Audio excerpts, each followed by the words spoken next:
రంగంలో మరి జుబ్లీహిల్స్ ఎన్నికల రణరంగంలో నియోజకవర్గ సమన్వయ కమిటీ మీటింగ్ మరి జరుగుతున్నటువంటి తరుణంలో గౌరవ ముఖ్య అతిథి పార్టీ కార్యనిర్వాహక అధ్యక్షుడు అదేవిధంగా హరీష్ అన్న గారికి మన అభ్యర్థిని మాగంటి సునీత గారు, వేదిక మీద ఉన్నటువంటి అధిరథ మహారథులు, మాజీ మంత్రివర్యులు, పార్లమెంట్ సభ్యులు, శాసనసభ్యులు, శాసన మండలి సభ్యులు, గౌరవ జుబ్లీహిల్స్ కార్పొరేటర్లు, మాజీ కార్పొరేటర్లు, మరి వివిధ డివిజన్లలో ఇన్ఛార్జులుగా ఉన్నటువంటి ముఖ్య నాయకులకు అందరికీ ఈరోజు ఈ కార్యక్రమంలో భాగస్వామ్యమైనటువంటి బీఆర్ఎస్ పార్టీ కుటుంబ సభ్యులందరికీ, మీడియా మిత్రులకు అందరికీ పేరు పేరున అభినందనలు తెలియజేస్తూ, ఈరోజు జుబ్లీహిల్స్ ఎన్నిక అనేది మనందరికీ తెలుసు. దివంగత నేత, మీ అందరి అభిమాన నాయకులైనటువంటి మాగంటి గోపీనాథ్ గారు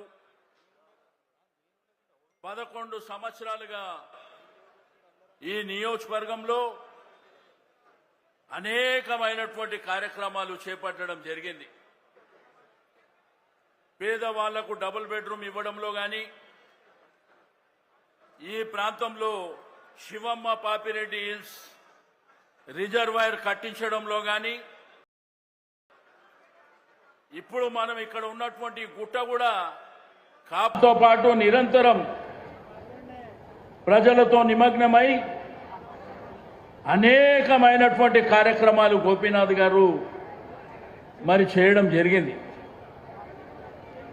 ఈరోజు మనం చూస్తున్నాం రాష్ట్రంలో ఏం జరుగుతుందో. కేసీఆర్ గారి నాయకత్వాన్ని చూసినాం. కేసీఆర్ గారి నాయకత్వంలో 10 సంవత్సరాల కాలం ఒక తెలంగాణ రాష్ట్రాన్ని సాధించుకున్నటువంటి రాష్ట్రాన్ని భారతదేశంలో అగ్రభాగాన నిలిపినటువంటి ఘనత మన కేసీఆర్ గారు అనేటువంటి విషయం మనందరికీ తెలుసు. మరి ఆ రోజు పెట్టినటువంటి సంక్షేమ కార్యక్రమాలు ఏమైనాయి? ఈ 20 మాసాలలో రేవంత్ రెడ్డి గారు కాంగ్రెస్ ప్రభుత్వం ముఖ్యమంత్రి అయిన తర్వాత अपने गलियों में, अपने बस्तियों में रोजगार का क्या हाल है, ऑटो चलाने वाले का क्या हाल है, और छोटे छोटे दुकाना बंडियों पे जो व्यापार करने वाले, बिजनेस करने वाले आज क्या हाल है। पुलिस वाले मनमाने निकाल दे रहे, ఆటో వాళ్ళకు మన్మానే ఫైనా దే రही. మీకందరికీ తెలుసు, ఇందిరమ్మ రాజ్యం వస్తుంది, ఇంటింటికి ఇల్లు కడతామన్నారు. మీ జుబ్లీహిల్స్లో ఒక్క ఇల్లన్నా కట్టినరా? ఒక్క ఇల్లన్నా వచ్చిందా? గోపీనాథ్ గారు ఇప్పించిన 3600 ఇండ్లు గుర్తుంది కదా, వీళ్ళు ఇచ్చిండ్రా? మళ్ళా కేసీఆర్ గారు నల్ల బిల్లు మాఫీ చేసిండ్రు. కేసీఆర్ గారి ప్రభుత్వంలో మీ ఇంట్లో నల్ల కూడా ఆ బిల్లు మాఫీ చేసాడు. పేదవాళ్ళు, మధ్యతరగతి కుటుంబాల వాళ్ళు ఉన్నారు, మీరు బిల్లు కట్టే అవసరం లేదని. కానీ ఇప్పుడు 20 నెలల నుంచి ఏం జరుగుతుంది? మీ ఇంటికి వచ్చి బలవంతంగా బిల్లు ఇస్తున్నా లేదా? మేము ఈ వేదిక మీద చెప్తున్నాం, ఎన్ని బిల్లు వచ్చినా, ఎన్ని ఇబ్బందులు పెట్టినా నల్ల బిల్లు కట్టకండి, మేము మీ వెనుక ఉన్నామని చెప్పి నేను ఈ సందర్భంగా తెలియజేస్తా ఉన్నాను. గోపీనాథ్ గారు అనేకమైనటువంటి కార్యక్రమాలు చేసిండు. రెండోది, పండుగలకు చూసినాం మనం.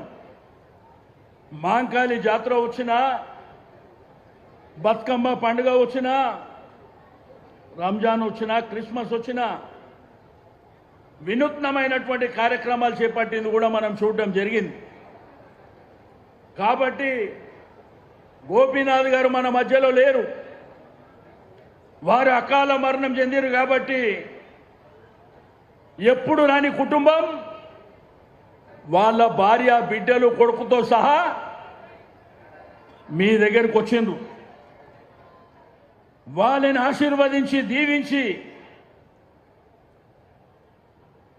పోలింగ్ స్టేషన్కి వెళ్ళినప్పుడు ఓటు వేసేటప్పుడు ఆ పోలింగ్ డబ్బా దగ్గర పోయేటప్పుడు ఒక్కసారి మాగంటి గోపీనాథ్ గారిని గుర్తు చేసుకొని వేయవలసిందిగా నేను ఈ సందర్భంగా తెలియజేస్తా ఉన్నాను. మనం చూసినాం, ప్రభుత్వాలు వస్తుంటాయి పోతుంటాయి, కానీ ఎవరేం చేసింది అనేది మనకు ప్రధానమైనటువంటి అంశం. ఒకప్పుడు బోరబండ కానీ రాయమత్ నగర్ ఈసుగూడ ఎర్రగడ్డ కానివ్వండి, ఆ రోజు పి జనార్దన్ రెడ్డి గారు మిమ్మల్ని అందరినీ నిలబెట్టినవాడు. ఆ తర్వాత చేసింది మాగంటి గోపీనాథ్ గారు అనేటువంటి విషయాన్ని నేను ఈ సందర్భంగా తెలియజేస్తూ ఉన్నాను. కాబట్టి ఆ కుటుంబానికి ఒక ధైర్యం ఇవ్వాలంటే గోపీనాథ్ గారిని మనం ఎట్లా చూసినామో ఆ కుటుంబాన్ని కూడా అట్లా చూడవలసినటువంటి అవసరం మన పైన ఉన్నది అని చెప్పి నేను ఈ సందర్భంగా తెలియజేస్తా ఉన్నాను. हमारे नौजवान भाइयों से, मुसलमान भाइयों से भी गुजारिश है, देखे तेलंगाना हुकूमत में केसीआर साहब ने क्या किया, मगर आज के दिन रेवंत रेड्डी आके क्या कर रहा भी आप हकीकत जानते। आज नया शुरू करे, हम कब्रिस्तान दिलाएंगे बोल के हमारे हुकूमत में 125 एकड़ जमीन दिए कब्रिस्तानों के लिए, मगर यहां पर डिले हुआ, रिप्रेजेंटेशन देने में थोड़ा डिले हुआ।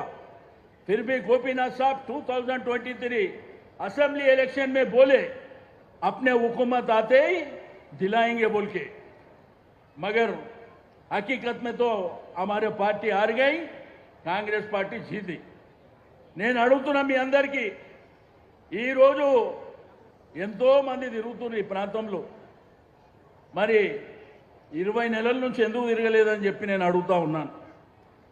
20 నెలల నుంచి ఎందుకు తిరగలే? మరి ఆ పక్కన నాకు సనత్ నగర్ ఉంది, ఈ పక్కన కుకట్పల్లి ఉంది, ఆ పక్కన ఖుత్బుల్లాపూర్ ఉంది, ఈ పక్కన ఖైరతాబాద్ ఉంది, మరి ఎందుకు తిరుగుతలేరు వేరే దగ్గర? అంటే ఎలక్షన్ ఏడుంటే ఆడనే తిరుగుతారు. కాబట్టి మీరు కూడా ఆలోచన చేసి తప్పకుండా కేసీఆర్ గారు మళ్ళా ముఖ్యమంత్రి అయితేనే మన సమస్యలకు ఒక మార్గం దొరుకుతుందని చెప్పి నేను ఈ సందర్భంగా తెలియజేస్తూ, మరి గోపీనాథ్ గారి కుటుంబాన్ని, సునీత గారిని మీరందరూ దీవించాలని కోరుకుంటూ సెలవు తీసుకుంటా ఉన్నాను. జై Telangana. Thank you sir. Next మాజీ మంత్రివర్యులు